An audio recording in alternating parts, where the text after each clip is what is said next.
Yes, my people, as it is hot, it don't happen, no. Oh, but not be smart happen yesterday for Enugu. Sorry, according to Tinubu, no go. All those rented cars, they carry go APC campaign yesterday. Now they don't block roads. So the person is supposed to pay them. He won't run with money, but they pay them. But this is not fair. After Tinubu don't use blonde that they reset their brain. All those people, because I've been speaking English again. Now, no one see pay their money. I beg. We're gonna share this video. Me will expose APC to the world. So when I see rent crowd, I bet when I watch out. Such embarrassment. What a disgrace. They gave you money to give people and you want to run away with it. What a disgrace. This is an embarrassment. You refuse to release the money that was approved for this rally. This is a very big disgrace. Yeah, this is happening live and direct at Opera Square. This is happening live and direct at Opera Square. A problem here now, be say, how did we get to this place? Very good question. The first thing is what is, where is here? If you don't know where you are going, anywhere is a destination. There has never been a clarity as to what kind of country do we want to build. The Americans said in 1776, we are committed to the proposition that all men are created equal. Now, if you make that point, and you're talking about a united country, then every culture becomes subordinated to the principles of the Constitution. So we've been pretending to be in a democracy, but we're not running according to any set of rules and norms. Okay? And to that extent, and because we're not doing that, that is why we're not progressing. So if you ask, how did we get here? We got here by, throwing away the journey map. Okay, and unless we go back to those principles that are enunciated in the Constitution, democracy will just simply be a system by which individuals continue to exchange the greed and reposition themselves to continue with the same logic and principle of looting the country, making themselves rich while the people themselves are getting poor. We'll try to get the benefit of your advice and wisdom tonight. Because Nigerians are at that moment where some people are confused, some people are undecided, some people have doubts about who the next president should be.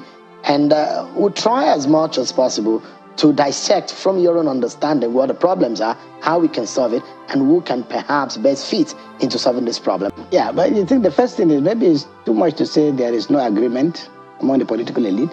There's agreement about stealing the resources of Nigeria. On that, there's no problem. Political elite are united in that regard. The result is the pauperization of the entire Nigerian populace. The result is the kind of dysfunctional environment that we now live in. The result is the insecurity, the cloud of insecurity that surrounds us. The result and the consequence of this is that we're living in a country where with all our education, from president to the entire military apparatus, to every segment of the Nigerian society, we are living in mortal fear of people who have crawled out of we don't know where, with no education, with no sign of civility. You look at all these bandits that are trying to overrun our country. Now, these are the consequences and these are the things that you experience when the right people are not in the position that they are supposed to be in. So, developing a political elite takes a lot of time. It takes a lot of energy. It takes a lot of planning. And it's beyond generations. It takes hundreds of years. However, the average Nigerian will ask you, when you say, England or America or any of these places are taking a long time, they'll ask you, so are we supposed to wait for that length of time? Of course, a lot of things happen without television and without the media bringing us to where we are now. So there's a sense of urgency among our people. Why are we not like America? Why are we not like... You're not going to solve the problem by creating the impression, it took them too long to get to where they are. We can at least see some minimum conditions. Like the beggar in northern Nigeria will tell you, if begging is going to be prosperous today, on Friday, by Wednesday I should get an idea. So the stories we are hearing, and I think what we require is a clarity of thought that suggests very clearly that Nigerian politicians do understand what the people of Nigeria want. And the things they want are not the same, they're not different from the things everybody wants anywhere. So that is that people just want to be able to do ordinary things without a problem. The Get basics. up, send your child to, send your children to school, go to a university and hope to graduate. Graduate and hope that even if you don't get a job, a government is creating a necessary condition for you to be able to function optimally. But a situation where a huge generation of our young people with university degrees are proudly talking about the fact that they've descended to either making kuli, or they are now mechanics, or they are now selling newspapers, or they are doing. It's not a question of how much money you are making.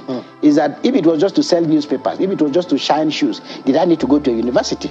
So the question is that the Nigerian political elite, because it does not appreciate the complexity of the situation that we have, is unable to address some of the practical issues. And that's why I've said it persistently, and because it's quite insulting when politicians tell us, oh, see the bridges we've built, see the roads we've constructed, see the houses we've built, see the things we've done.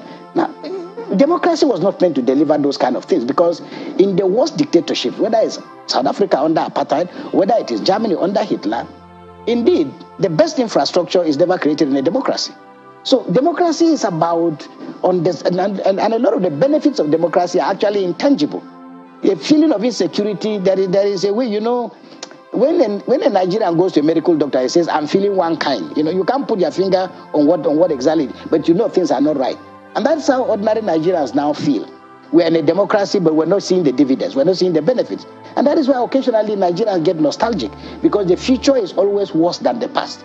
And so for me, we need to see a little bit of excitement and a little bit of evidence that people really understand what it takes to fix a country that is like ours.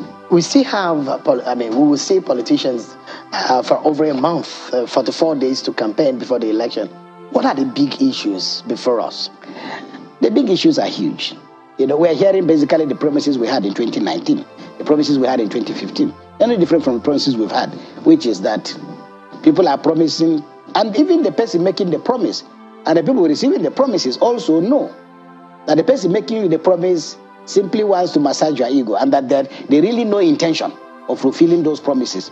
In part because we've not created an opportunity. So, for example, you see all these politicians, they're moving, it's just a huge bazaar. You go to a stadium, you gather people, you rent a crowd, and then you speak for 1 minute, or you speak for 2 minutes, or you don't speak at all. And then everybody packs his bags and goes home. Now, and this is where I think the contribution of the elite then becomes very important. That is that it is our responsibility, and the political class needs, for example, to be able to open up, to receive fresh ideas. Because look, you're sitting here as a journalist after a lot of training. The man operating this camera went through a lot of training. The man cleaning the floor. Everybody has a bit of training and certification. Politics is the only thing in Nigeria that you don't need a certificate to participate in. And this is how all kinds of people with dubious, personalities have found themselves in politics. The result is the toxicity that we see in our political system. However, if you take American politics, for example, or even British politics, you take American politics, when a Democrat comes to power, you will see the result. I was at the Kennedy School. When Democrats come to power, you see almost like a bit of hemorrhage, traffic of human beings, professors with expertise moving to Washington. If a Republican comes to power, they're likely to do the same from Yale. So ordinarily, University of Abuja, Nasarawa State University, all of these institutions, political parties ought to have part of the academic elite, helping them with analysis, helping them with thinking, helping them with promises. Because at the end, you might ascend the throne and sit. You have office. Power comes from a proper understanding of the issues. And you may not necessarily have that knowledge. Because the problem we have is that we are running a system that thrives in feudalism. Okay, and feudalism survives based on myth. The myth of the divine right of kings. So I'm sitting there on a throne, and all that people have to do is to come and bow down before me, and so on. Now, real democracy is about an exchange of ideas. And the president should be open to new and fresh ideas. That's why the things that some of us do, I sleep peacefully because I believe I'm making my own contribution. So the point is that the very fact that you can see where our universities are suggests very seriously that the political elite have just decided literally that our minds are going to be closed. But Bishop, help us tonight. Millions of people who are watching this program tonight are described some as undecided, some are confused. Some don't even know whether or not they should participate. You cannot be choice. How can they make an Why will anybody be undecided about hunger? Why will anybody be undecided about insecurity? Why will anybody be undecided over the fact that they don't seem to know where the next meal is going to come from? Why will anybody be undecided over the fact that there are no jobs? Why will anybody be undecided about that? So there needs to be a vigorous battle to overcome cynicism. Okay? And when it comes to political choice, let's also be modest in our expectations, because sometimes people say, oh, we vote for the right candidate. There's nothing like a right candidate in elections. The right candidate may be a projection of your emotions. But after all, what are we faced with? I live in Sokoto. In 2015, when Buhari was elected president, about 9 or 10 young people killed themselves out of excitement. They just rode motorcycles and crashed. Somebody trekked from Lagos to Abuja in excitement. That young man came to my office in Sokoto to tell me that he trekked from Lagos. He's the one. He was the trekker, and that nobody has looked at him. I said, Oga, I not trek with you now. Which one is my own? So political outcomes, even if you have the free, fair, and the most credible elections, there's always no correlation between that and performance. So when Nigerians are listening to these people, when they are pitching them their ideas to these politicians, how can people who need to go and vote make up their mind on who to vote for? What I try and tell people is, look, let me repeat something I've said before, and I like it. When you enter an aeroplane and the plane is about to land, you hear these air hostesses. One of the things they will tell you is, when the plane lands, be careful when you are opening the overhead locker, because items must have shifted during flight. Now, it's a very important announcement, because they said they could fall and cause injury.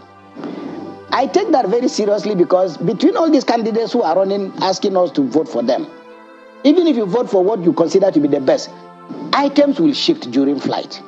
That means that, after all, items shifted. That is why we've ended up where we've ended up. President Buhari said he was going to end corruption. He said he was going to end banditry. Now we're only doing minuscule analysis of the things we have achieved. There are still hundreds of miles of things undone.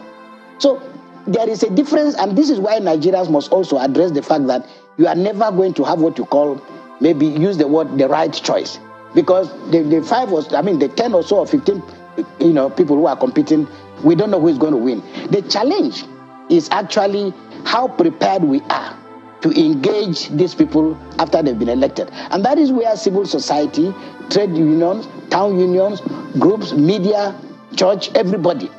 Because without engagement, these people take you for granted. And the tragedy with the Nigerian situation is that those in power cripple all the institutions, to the extent that institutions that should work for us, you go to court, the big man says, I'm already there. You go to the police, the big man says, I'm already there. You go to the security agencies, the big man says, you're already there. So even processes for choosing those who are going to be in these services should be more open and transparent, because a situation where the president himself has the sole monopoly of choosing people that he believes are loyal to him defeats the purpose of how you organize a nation, because it just assumes that the president's intentions will cover the rest of us. So the processes of electing people and giving them responsibility after elections have been concluded, these are critical issues. Would the elections make any difference?